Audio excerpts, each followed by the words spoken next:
This is Nick. This is Jack. It's Tuesday, TBOY Tuesday, February 27th. And today's pod is the best one yet. It's a TBOY. The top 3 pop business news stories you need to know today. Jack just touched down in San Francisco, and from what I can tell, this is not artificial intelligence Jack. This is real Jack. I am in person with you. I'm also sunburned. Okay, I noticed you got a little I burn. dropped off the family in Florida, spent one day on the beach.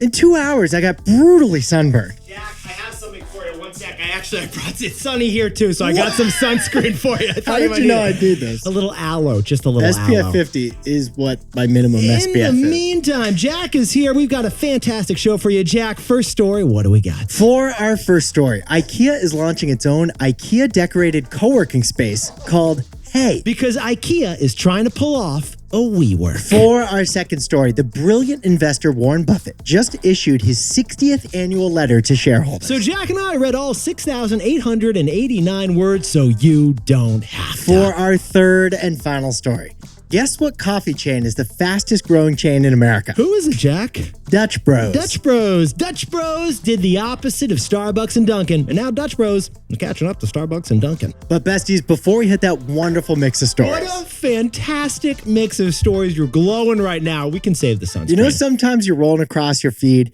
and you see a headline and you have to reread that headline. It's that crazy. Well, Jack and I found a headline that this is one that we had to reread. Pitbull is opening a restaurant inside a Walmart in Las Vegas. We repeat, Pitbull, the Latino hip-hop sensation, is opening a restaurant in Las Vegas inside a Walmart. What? It's in aisle 6. Hey, baby back ribs. Pitbull's making pancakes, Jack. This is the biggest restaurant to celebrity couple since Ben Affleck and Dunkin' Donuts. Dale.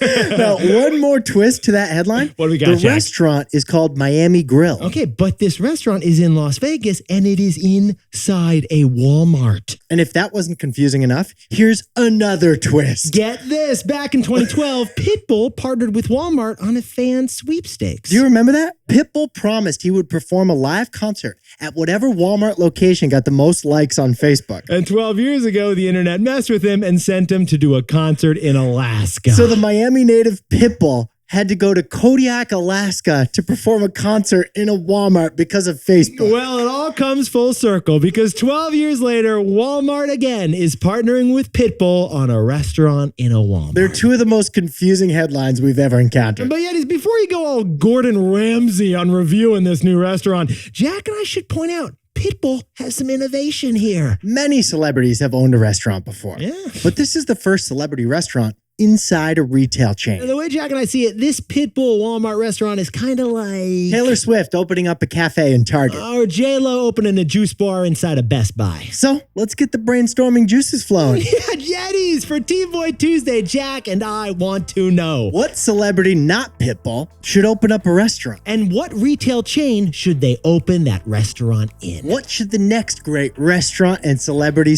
couple be? Hey, Mark Cuban, how about some Cuban sandwiches inside a Costco? Hit us up at T-Boy Pod. Let us know what celebrity should launch a restaurant at what retail chain. Let's make a night you won't remember. We'll be the one you won't forget. Is that Pitbull? Pitbull, you overcooked my steak. Let's hit our 3 stories. 15 years before this song, 2 boys from the Northeast met in a dorm. They had an idea that caused a cultural storm. It's the best one yet, but the best is the norm. Jack, Nick, that's it. I don't even think they need to practice. 50%, that's a fat tip. T-Boy City on your list. If you know, you know, cause we ready to go. We can't wait no more, so just start the show. Start the show. For our first story, talk about headlines you got to reread. IKEA is now launching malls and its very own IKEA Co-Working brand. That's right. IKEA, the furniture retailer. Their newest product is their take on WeWork. Hey, Jack, I got to ask, whip out the cargo shorts. When was the last time you were at a mall, man? An outdoor luxury mall. The Stanford Shopping Center. Must be nice. I took you there once, right? That was really nice. It was a is good a experience. gorgeous. Nick, they don't have like a toy store. They have a Tesla store. You're doing like a juice cleanse before you leave that place. Yeah, these American malls, though, they are struggling right now. Except for the fancy outdoor ones, traffic at America's malls are down 4% last year, and they're down 12% from the pre-pandemic days. So we got to ask, and so did the Wall Street Journal, what is the savior for your local mall, Jack? According to the Wall Street Journal, it's IKEA. Yetis, IKEA. is now in the mall business. Where did this come from? The parent company behind IKEA owns 33 shopping malls across the world. Yeah, and here's the strategy. Build or buy a mall and then stick an IKEA store in there as the anchor reliable tenant. When I was a kid, my local mall had Macy's as the anchor tenant. Apparently, IKEA wants IKEA as the anchor They tenant. actually just did this right down the street in San Francisco. They got one right here. That's right. IKEA bought their first American mall. It's in San Francisco, so they're bringing DIY dressers downtown to San Fran. Here's what Jack and I found fascinating about this story. IKEA isn't just adding malls. No. IKEA's first American mall also has a co-working space. IKEA's newest product isn't a couch, it's co-working. IKEA is pulling a WeWork right in downtown San Francisco. This is great. The new IKEA Co-working, by the way, the name of this new brand is Hey! Exclamation point. It's Hey! Exclamation point. So it's Hey! In Swedish, it's Hey. It's Hey. And Nick and I looked at early renderings of this business. It's like a WeWork that studied abroad in Scandinavia. It's got pine wood. It's got clean lines. Jack, this space is so minimalist, the succulents are beige. At the San Francisco location, there's 500 desks that go for $400 a month. Yeah, so they're bringing hustle culture into the retail space right next door over in IKEA. Plus, IKEA is going to double dip because the space is filled with IKEA furniture. So you try before you buy. Jack, could you set the scene for us, You're please? going to take a conference call on the Looper chair. Yeah, you're going to make your sales calls from the Flieger sofa. So you're paying IKEA every month to work from their furniture, and then you're going to end up buying the furniture. Oh, but that's not all in the IKEA, hey, co-working spaces. Every IKEA mall also has an IKEA-themed food court, You're too. going to be munching down on IKEA meatballs for lunch, followed by a team fika break over at 3 p.m. That's the IKEA-inspired mall future that none of us signed up for. So, Jack, what's the takeaway for our buddy Adam Newman? I'm sorry, our buddy IKEA. Co-working isn't a company. Co-working is a feature. Like a chair. Yeah, it is. Last year, Jack and I told you about the bankruptcy filing of WeWork, the ultimate co-working brand. WeWork proved that profits in co-working is hard. The economic model never worked out for WeWork. Here's the interesting thing. IKEA is now testing whether that co-working concept actually has a different value. Instead of a standalone co-working company, co-working can be a feature of something bigger. Picture this, Yetis. IKEA Co-working, it doesn't have to make money because the IKEA mall subsidizes it. But the IKEA mall benefits by hosting workers who are buzzing around who have money in their pockets. Yeah, they're going to buy that Flieger sofa after they make the calls all day from that Flieger sofa. But they're also going to bring some energy to a mall, which looks bad when it's empty. So this IKEA story actually tells us something much different about an entire big industry. IKEA is proving that co-working doesn't have to be a separate, distinct business. Co-working may thrive best as a feature, not a company, kind of like a chair. For our second story, Warren Buffett just wrote his annual letter for the whole world to read. Warren Buffett's letter reminds us of a mind experiment for patience in investing. All right, Eddies. Great resolution for yourself. Here it is. Every year, write a letter to your future self to read. Have you ever done this? I haven't done this. Have you ever done this? I have not done this. We haven't done this, but you should do it. And honestly, it's not too late, right? Like, I guess you'd hold yourself accountable to the pledges that you're going to make for the year. yeah. Well, it makes sense. Anyway, Yetis, write a letter for yourself to read in December about your dreams and goals. And Warren Buffett has done this every single year since 1965. It's a letter addressed to the shareholders of his company, Berkshire Hathaway, but it's an open letter that the whole world can read. Well, over the weekend, Warren Buffett published that letter, and the highlight was also the record profits for Berkshire Hathaway, his investing company. Warren Buffett's Berkshire Hathaway is now sitting on $170 billion in cash from all the profits they made. That's a record, Jack. Could you sprinkle on more context for us, please? With that cash, Berkshire could buy all of Uber, or all of IBM, or all of Nike. But Warren Buffett doesn't want to buy those companies, so he's putting that money into government bonds and he's just waiting. Yeah, until he finds a company attractive enough to acquire. But yet, Jack and I noticed that Warren Buffett's letter this year was a little different than usual because it wasn't just about the financials. It was also about two people. This is the first annual shareholder letter since Charlie Munger died. Charlie Munger, Warren Buffett's best friend, his right-hand man at Berkshire, who passed away last year at 99. Warren said in this letter that Charlie was like the architect of Berkshire's investment philosophy. Warren said that he was just in charge of the construction crew. It's the architect who deserves credit for the beautiful building that Berkshire has become. Now, interestingly, the second person who Warren described in his letter was the model, the ideal, and the perfect investor in the stock market. His sister Bertie. Warren mentioned his sister Bertie 20 times in this year's letter. She bought stock of Berkshire at the beginning and hasn't sold it. And guess what? It's up 4 million%. The reason Bertie is a perfect investor is her patience. That's what Warren was highlighting. His sister Betty doesn't buy and sell. His sister Betty buys and chills. And Warren is like that too. It's illustrated by 2 of his favorite stock investments he's ever made. All right, get this, Yetis. Warren Buffett bought 9% of Coca-Cola back in 1998, and he hasn't sold a share since. 26 years later. And get this, Warren Buffett bought 20% of American Express back in 2001, and he hasn't sold the stock since. Both of those holdings have appreciated tremendously for 20 years and paid the company handsome dividends. But Warren hasn't sold them because Warren believes good investors buy and chill, just like his patient sister Bertie.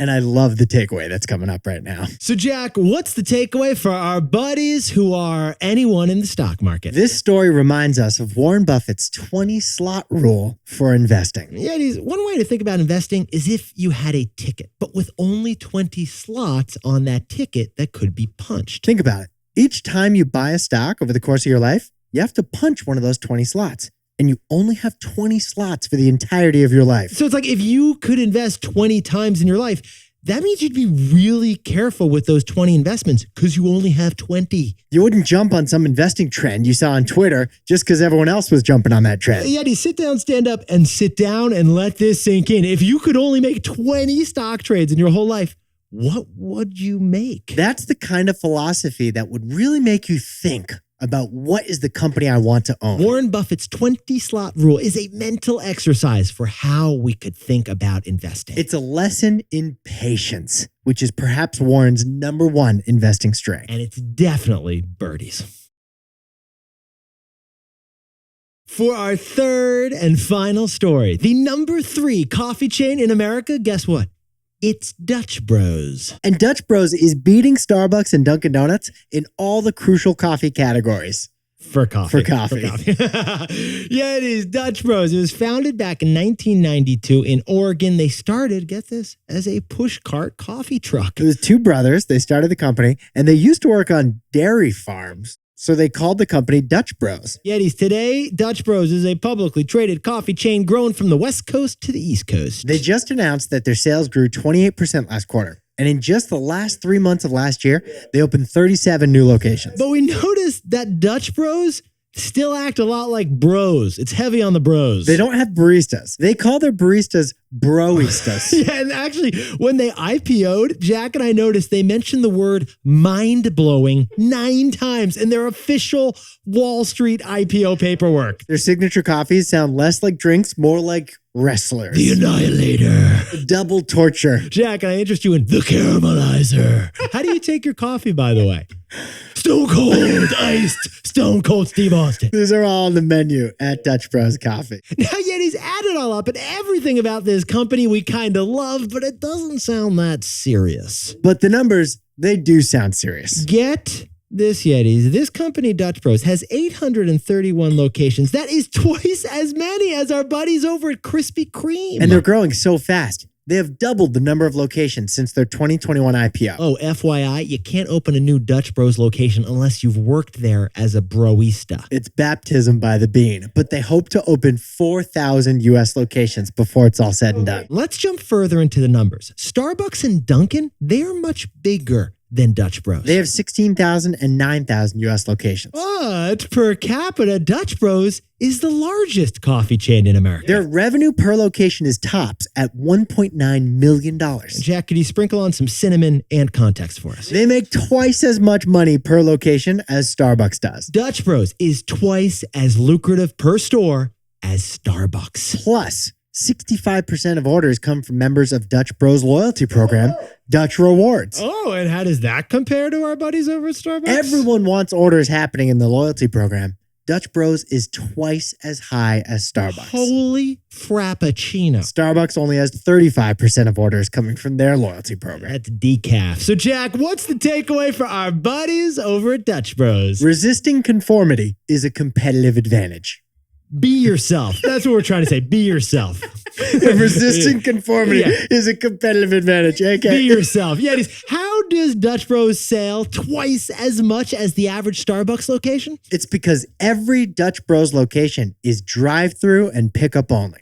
There's no cafe to come sit down and hang out with your laptop and use my Wi-Fi. Yetis, here's the key. Since the beginning, Dutch Bros has always prioritized speed by only having drive-thru locations. Every Dutch Bros is a drive-thru first location. So they all stayed open and they all boomed during the pandemic. Well, now after the pandemic, every fast food restaurant wants to be drive-thru first. So they're like adding drive-thru lanes for the first time ever. Which costs a lot of money and isn't always possible. Now, you could call Dutch Bros drive-thru focus luck. You could say it was just good timing with the pandemic. But we think it's more than that. Because how many times did Dutch Bros investors say, hey, can't you be more like Starbucks? How many times did they feel pressure to open up a sit-down location like Dunkin' Donuts? But Dutch Bros didn't. They resisted conformity and they stuck to their unique Dutch Bros model.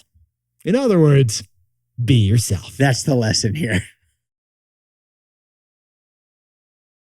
Jack, could you whip up the takeaways for us for TBOY Tuesday? Ikea's first American mall is in San Francisco, and it has an Ikea branded co-working space too. Called Hey. It's called Hey. Because co-working spaces aren't a product, they're a feature, like a chair. For our second story, Warren Buffett's company has a record $170 billion in cash that they haven't invested yet. Warren's practicing patience, just like his 20-slot rule of investing. And our third and final story is Dutch Bros. Their nearly 1,000 U.S. locations are beating Starbucks and Dunkin' per capita. They're resisting conformity as a competitive advantage.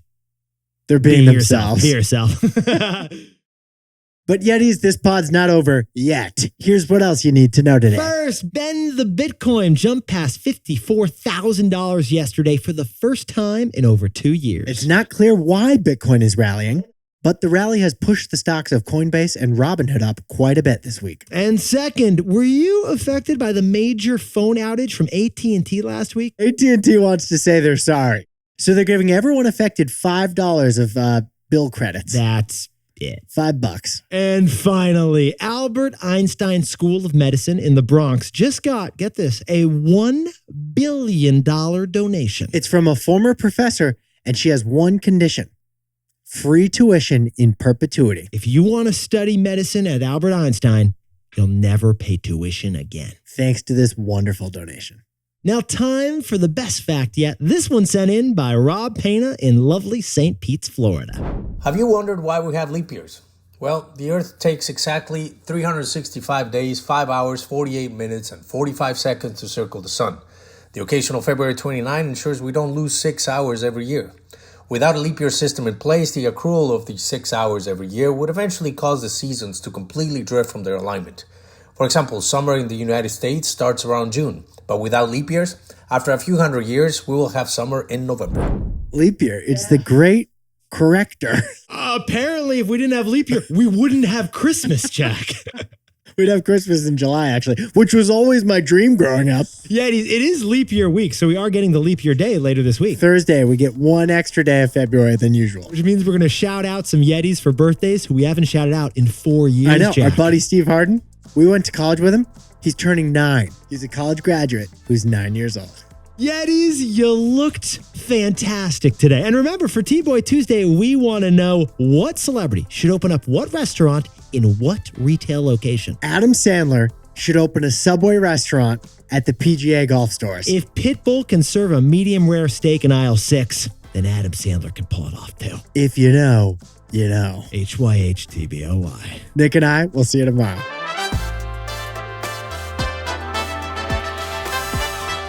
And before we go, a happy birthday to Emma in New York City, who is celebrating with all her besties with a huge dinner out. Have fun. And happy birthday to Nisha and Mira Nishtree, twins in North Carolina and South Carolina. And Angelo Medagoda is from Belgium, but living in Indonesia and celebrating a 31st birthday and a new real estate company. Happy 26th birthday to Sydney Gardenauer in Sacramento, California. And Kelly Henry's driving the kids to school in Anchorage, Alaska right now and doesn't want anyone to know it's her birthday.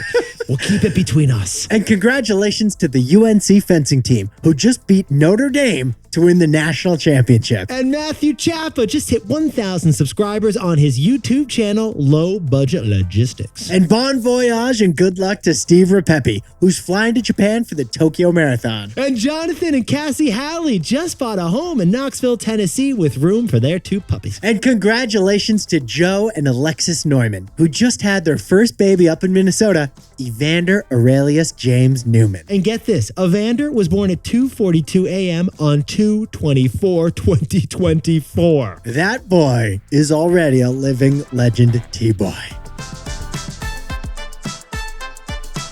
This is Jack. I own stock of Krispy Kreme, and Nick and I both own stock of Apple and Robinhood. And we both own one Bitcoin, whose name is Ben.